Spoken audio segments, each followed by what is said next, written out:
Hello મિત્રો, કેમ છો? મજામાં? તો બધા મજામાં જ હશો. તો બહારના છોલે કુલચા તો તમે બહુ ખાધા હશે, પણ જો તમે આ રીતે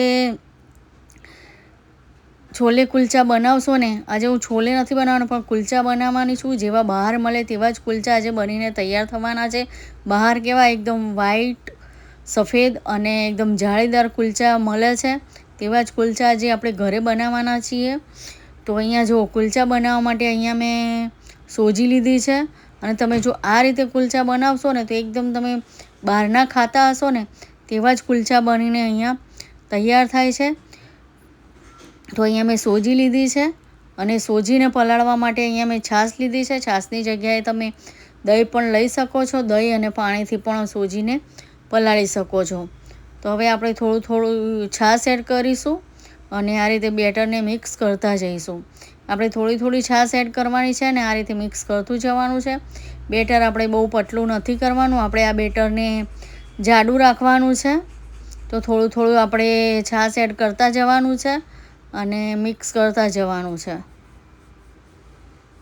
જો આ રીતે થોડી થોડી છાશ એડ કરતા જઈશું અને મિક્સ કરતા જઈશું, જેથી બેટર આપણું એકદમ ઢીલું ના થાય અને એકદમ કમ્પ્લીટ આપણું બેટર બનીને તૈયાર થાય. કે એ વસ્તુનું ધ્યાન રાખવાનું કે તમારે થોડી થોડી છાશ એડ કરવાની અંદર અને મિક્સ કરતા જવાનું છે. જો આ રીતે. જો તમને વિડીયો અને આ રેસિપી સારી લાગે તો મારી યુટ્યુબ ચેનલને લાઇક, સબસ્ક્રાઈબ અને શેર જરૂરથી કરજો. કમેન્ટ કરીને મને કહેજો કે તમને આ રેસિપી કેવી લાગી. તો હવે છાશમાં થોડું આપણે પાણી એડ કરીશું અને પછી આ રીતે થોડું થોડું એડ કરીને આ રીતે મિક્સ કરતા જઈશું. તમે જોઈ શકો છો કે આ રીતે જ મિક્સ કરવાનું છે. એકદમ આપણે પાણી એડ નથી કરી દેવાનું. એકદમ છાશ આપણે થોડી થોડી એડ કરીને આ રીતે મિક્સ કરતું જવાનું છે. તમે જોઈ શકો છો.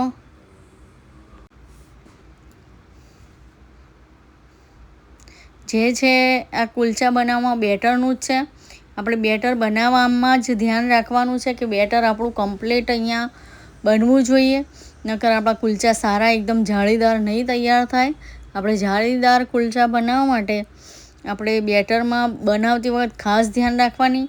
અહીંયા બેટર બનાવતી વખત થોડી વાર થાય છે, પણ આપણા કુલચા એકદમ સરસ અને જાળીદાર બનીને તૈયાર થાય છે. તમે જોઈ શકો છો બેટર કેવું તૈયાર થયું છે આપણું. તો હજી બેટર થોડું જાડું હતું તો મેં અહીંયા થોડી છાશ ફરીથી એડ કરી અને ફરીથી આ રીતે મિક્સ કરી નાખ્યું. જુઓ, હું તમને બતાવીશ કે બેટર અહીંયા આપણે કેવું રાખવાનું છે.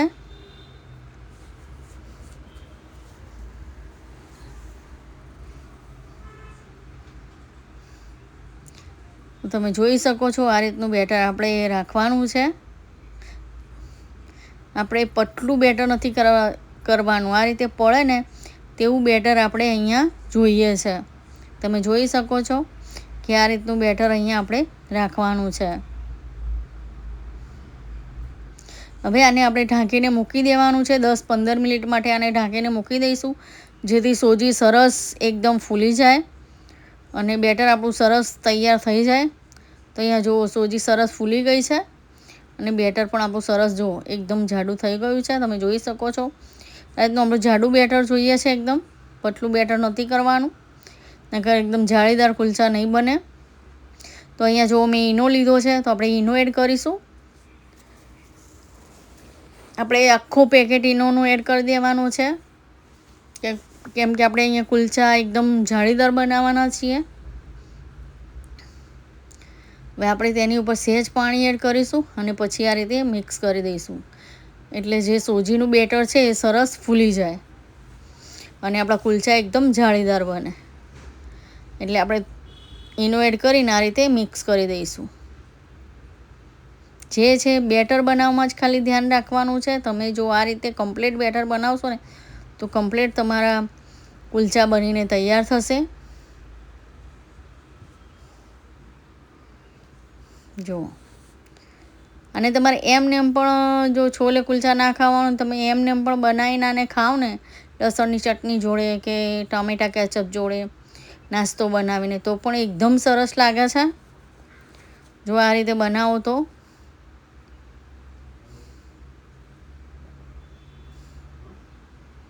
તો જો આપણે આ રીતે એકદમ મિક્સ કરી દેવાનું છે બેટરને. જો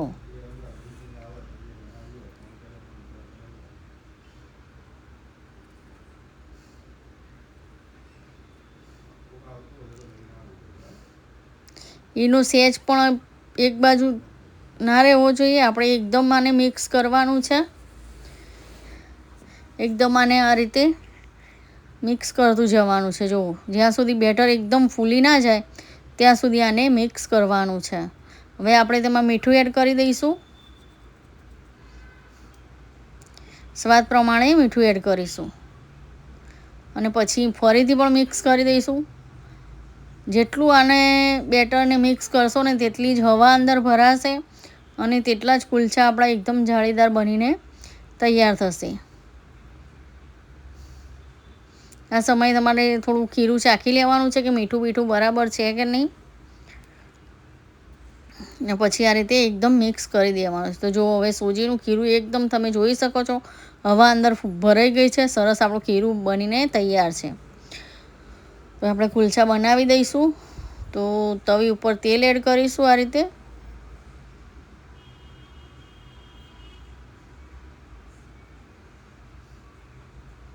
થોડું તેલ એડ કરીને આ રીતે પાથરી દઈશું. જો તમે જોઈ શકો છો એકદમ રગડતું નથી બેટર, એકદમ ચોંટી જાય છે તવીમાં. આવું જ બેટર આપણે જોઈએ છે. તમારે જો બહુ પતલું બેટર હશે ને તો એકદમ તવીમાંથી બહાર આવશે, એકદમ રગડી જશે. તે માટે તમારે જ્યારે પણ કુલચા બનાવો ત્યારે આ રીતનું જ બેટર બનાવવાનું છે. હું અહીંયા ગોળ કુલચા બનાવું છું. તમારે જો લાંબી સાઇઝના બનાવવો હોય તો તેવા પણ તમે બનાવી શકો છો પાથરીને. આ રીતે તવી ઉપર લાંબી સાઇઝનો કુલચા બનાવવો હોય તો તમે એ રીતે પાથરીને કુલચાને બનાવી શકો છો. હવે આને આપણે ઢાંકીને થોડી વાર માટે થવા દઈશું. અહીંયા આપણે વધારે કડક કે એવા નથી થવા દેવાના. તમારે ખાસ ધ્યાન રાખવાનું કે ઉપરનું પડ સુકાય. જો ઉપરનું પડ સુકાઈ ગયું છે, સહેજ પણ લીલું નથી, આપણે આવી રીતે હાથ લગાવીએ તો એકદમ સૂકેલું લાગે છે અને ઉપર તમને દેખાતા હશે કે આવા કાણા પડી ગયા છે. એટલે આપણે આ કુલચાને પલટાઈ દઈશું. તમે જોઈ શકો છો કે આપણે બહુ જ કડક નથી કરવાનું. આને આપણે ખાલી બફાવા જ દેવાનું છે. જો આ રીતે બફાશે ને તો જ કુલચા આપણે એકદમ સરસ બનીને તૈયાર થશે અને અંદરથી સરસ ચડી પણ જશે. અને જો વધારે કડક કરીશું ને તો ખાવામાં સારા નહીં લાગે. તે માટે આને થોડા થોડા શેકવાના છે. અને મેન શું, ગેસ એકદમ ધીમો રાખવાનો છે. આપણે ફાસ્ટ ગેસ સહેજ વાર પણ નથી રાખવાનો. આપણે ધીમા ગેસ ઉપર જ આ કુલચાને ચડવા દેવાના છે. અને ફરીથી પણ આપણે ઢાંકી દઈશું અને આને ચડવા દઈશું.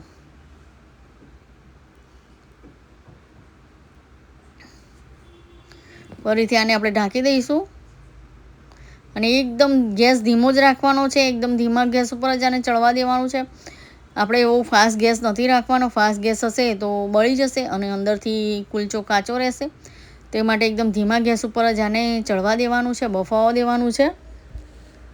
પલટાઈ દઈશું. તમે જોઈ શકો છો હજી સહેજ આપણે થોડી વાર માટે ઢાંકી દઈશું, સહેજ વાર માટે, એટલે સરસ ચડાઈ જાય અને અંદરથી બફાઈ પણ જાય. એમાં કાચા ના રહેવા જોઈએ. કાચા હશે તો ટેસ્ટ સારો નહીં આવે. આપણે ફરીથી જોઈ લઈએ તો જો સરસ કુલચા આપણો શેકાઈ ગયો છે. તો હવે આને આપણે ઉતારી લઈશું. તમારે સોજીમાં થોડો મેદો એડ કરવો હોય તો તમે મેદાને પણ એડ કરી શકો છો. તો જો અહીંયા કુલચે એકદમ આપણા જાળીદાર બનીને તૈયાર છે. તમે જોઈ શકો છો કે જાળીઓ કેવી સરસ પડી છે. તે જ રીતે આપણે બધા કુલચાને બનાવી દઈશું. ગેસ આપણે એકદમ ધીમો જ રાખવાનો છે બનાવતી વખતે. આ રીતે ચોક્કસથી બનાવજો. ખૂબ સરસ બનીને તૈયાર થાય છે અને થોડી વારમાં તો આ નાસ્તો બનીને તૈયાર થઈ પણ જાય છે. વાર પણ નથી થતી. તો આ રીતે બીજા કુલચાને પણ આપણે રીતે પાથરી દઈશું અને આ રીતે તેને પણ બફાવા દઈશું. તમે જોઈ શકો છો કે ઉપરથી સરસ સુકાઈ ગયો છે અને કાણા પડી ગયા છે. તમે જોઈ શકો છો. હવે આને આપણે પલટાવી દઈશું આ રીતે. જો તમારે વધારે ચડવા દેવો ના હોય તો તમે થોડો જાને ચડવા દેજો અને ઢાંકી દેજો, તો એ પણ સરસ કુલચો સરસ બફાઈ જાય છે, કાચો નથી લાગતો.